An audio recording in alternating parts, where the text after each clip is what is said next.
Welcome back to the Terry and Jesse Show. I'd like to say I'm too blessed to be stressed. I'm too anointed to be disappointed. And if hope was money, I'd be a billionaire. I have a special guest about the Ronald Reagan movie that just came out. I saw it last weekend. It's a home run. Sean McNamara, I want to welcome you to the Terry and Jesse Show, brother. Oh, thanks for having me, man. You kidding? You know, I feel like I'm talking to Noah about floods. When I read your introduction, I'm like, who is this dude? He is a seasoned director of such hits such as Soul Surfer, The Miracle Season, Spare Parts, and more. He began his career revolutionizing children's content with such hits as Even Stevens, that's So Raven, Phil of the Future, and Raise Your Voice. You know what my talk is on? When after I saw that movie, I said that this is life lessons from Ronald Reagan. And True. Teenagers need to see this movie, man.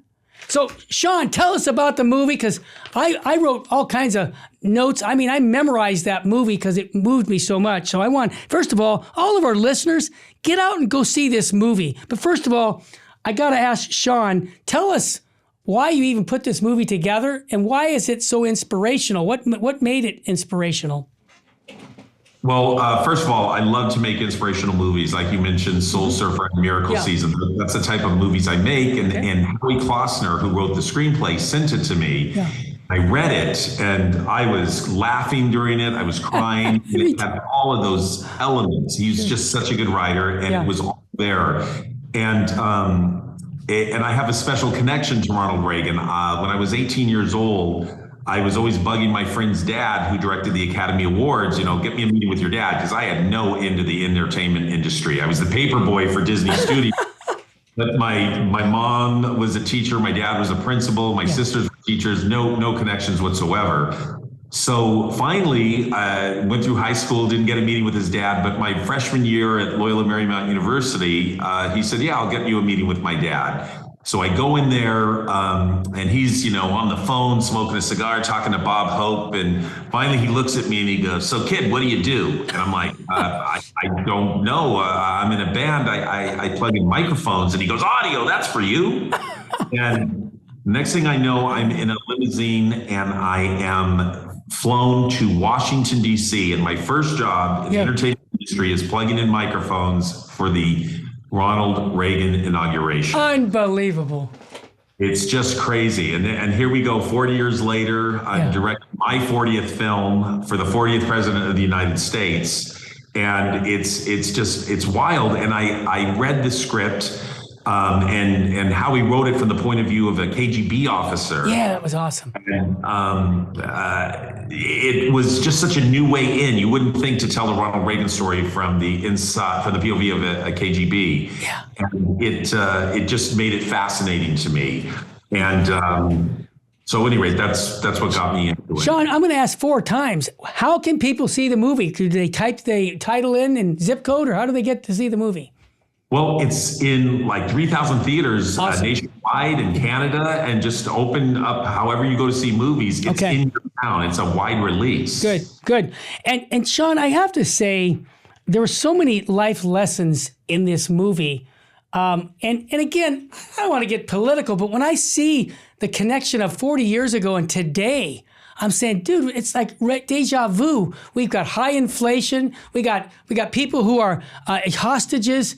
It's just like we did back in '79. And it's interesting. We started shooting this in 2020. There was no thought of putting this out this late. Yeah. But, we were shooting during COVID. The whole crew, after 2 weeks of shooting, got COVID. So we shut down for 2 weeks. Wow. We came back for 2 weeks. More people got COVID, and we just shut down. Oh, I didn't know that. We came back to California, and we shot at the ranch in 2021. And then we shot at the Reagan Library. Yeah. And then we, cut that together. Then we had to go back to Oklahoma, where we shot it in Guthrie, and pick up all the stuff we missed because of COVID. Incredible. Then there was a war in the Ukraine, and that stopped some of our visual effects going. And then there was a strike last year. Oh my God. And I couldn't bring the actors back to do their ADR to fix their voices. So the fact that it is coming out now was not intended. No. But however, even 3 months ago, even when I look at the film, there was an assassination attempt. Exactly. There were debates. Yes. was students on campuses. Yeah. So like, and the things you mentioned, all these things are there. So you can't help but think about what's going on today while you watch Reagan. And I just think it's like divine intervention somehow. It is divine. Sean, the statistic about the cinema score that says 98% of the people who go, like I did, on Rotten Tomatoes say they love the film, and Popcorn Meter, in a sharp contrast to the RT's critics score, which is 22%. And this is the difference, 76%. This makes the film with the greatest gap between critics and fans in the history of Hollywood. Are you kidding me? That's amazing.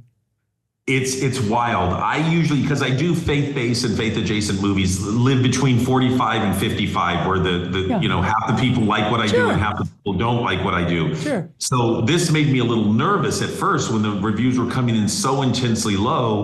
But then I just watched the people, and literally we got up to 99% one day, and they write reviews and they give it good scores. So and I've now gone to the theater myself. I tested 60 times before it came out, but see the people still standing up and clapping at the end and coming up to me, of the audiences that do know I'm there, and of the ones that don't know, they are just clapping and standing as they watch the credits roll. I've never seen anything like that. So that was my experience too. The testament to Ronald Reagan that they missed that time where it was a kinder, gentler nation. I mean, there were still tough times back then, but man, people could still be friends. And I want to just mention, mom and dad who are watching, you might have a son or a daughter who's been kind of swooped up with the culture, and they go, Ronald Reagan, who the heck is this guy? Complete blank. I'm going to encourage you, mom and dad, take the family to this movie, because I'm going to give you a couple what I call life lessons from Ronald Reagan. Always tell the truth, stand up to a bully, and don't let your father's bad example on alcoholism stop your success in your life. And one more thing I learned from Ronald Reagan, the man behind me is Archbishop Fulton J. Sheen. He and Ronald Reagan had something in common, and it was to stop communism, atheistic communism. And so I say that this movie will do much more than what I just said. So I encourage moms and dads. This isn't just for guys my age, okay? I want this movie to touch people who say, I never heard of Ronald Reagan. The 20-year-olds, the 25-year-olds that are getting into this woke culture, and they go, Ronald Reagan? Hey, I like this guy, man. This dude's amazing. Look what he did. So, Sean, just a couple minutes that we have left, can you tell us more benefits of why people should go see this movie? And I say to building up the culture, because I think this man had this attitude of gratitude that just you picked up and you said, we need another Ronald Reagan in our country. Absolutely. Well, the thing, first I want people to go to the theater to see it. It's shot very cinematically and it's beautiful to see on the big screen. And that's important so that, we continue to make these decent types of films. But secondly, the relationship that Tip O'Neill had with Ronald Reagan, played by Dennis Quaid, Ronald Reagan, and Dan Lauria, was that they would fight like heck on the Hill every day till 6 p.m. But at 6 p.m., they'd go and have drinks because just like a virus dies. And it's important because I think what's changed in society is that before we could be on opposite sides of the aisle and agree to disagree. That's right. And then we got things done. But now it's just like everybody, if you don't believe in what I believe, I can't even talk to you. Families are getting split up. That's why it's important to see the movie, to go, there is a world where we can disagree, but agree to disagree, or we can teach each other things, and you learn a little bit from me, I'll learn a little bit from you, and we will make the world, and especially America, a better place. Sean, I don't want to be a spoiler, but that part about Ronald Reagan when he fell off the horse because of his Alzheimer's disease that he had, and the secret agent there, the FBI people, whoever they are, secret protectors, Secret Service, he had to tell Ronald Reagan that he can't keep riding this horse because it's a safety issue. And I'm not going to say what he said, but it was so profound. It pumped me up because I said, I want to be able to say that when I'm, at the end of my life. And what he said, it's worth the ticket just to hear what he said at that time. So I'm going to teaser. That's my teaser for people to go see that movie. That in itself is worth the ticket to go see the Ronald Reagan movie. Your final thoughts, brother? I just think, go enjoy the film. You get to see a full bio. And again, we're used to seeing President Reagan on, YouTube now from when he was president, but you're going to see him from in the 1920s, the 30s, the 40s, Hollywood years. And you're going to get to see just an amazing films. Like what struck me is when Reagan would get into fights with Union. He was a young man. He carried a gun. It was all these things that made him the man that he finally became when he was president. And I think you'll be very happy you saw the movie. I cannot highly more recommend our listeners to go see this movie with the family. It will inspire you. I cried. I laughed. And I got to tell you, Sean, I don't go to movies. I'm going to be honest with folks. I really don't. I'm too busy doing what I do, sharing the gospel. But this movie inspired me to see a man. I'll say it right now. The man was in love with God, and he put God first. And I love the scene. I'll give one more teaser. I won't say what happened. But with Tip O'Neill, when Ronald Reagan was shot, Tip O'Neill came to see Ronald Reagan. And there was a prayer that they both prayed. Oh my gosh, that moved me. Sean, I'm just telling you, dude, this movie will touch anyone who has a heart. Okay, if your heart's beating, go see that movie, the Ronald Reagan movie, in theaters today. And one more thing, hasn't it shocked the industry in the sense of how many people are going to the movie? I thought it was like the third most seen movie last weekend. Give us some latest statistics on that, Sean, please.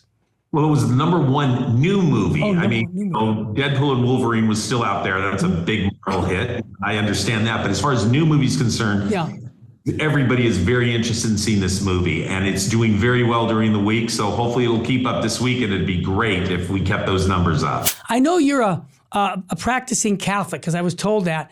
And you're on a Catholic network here. And you're using the gifts God's given to you, to help people. You have wholesome movies to go to. You're changing the culture in the movie industry. And I just want to publicly thank guys like you. I don't have as much hair as you have on your head, but at one time I used to have as much hair as you do. But not anymore, brother. People, go see the Ronald Reagan movie. It climbed to #1 on the screen just on a Tuesday. This is an amazing film. Everyone should go see. Sean, thank you and your crew for putting this movie out. If there's anything else we can do that you're involved with, count on us here at Virgin Most Powerful Radio. Thanks again, folks, for supporting this movie, because this movie will help people in a big way understand what's going on in 65 days here in America.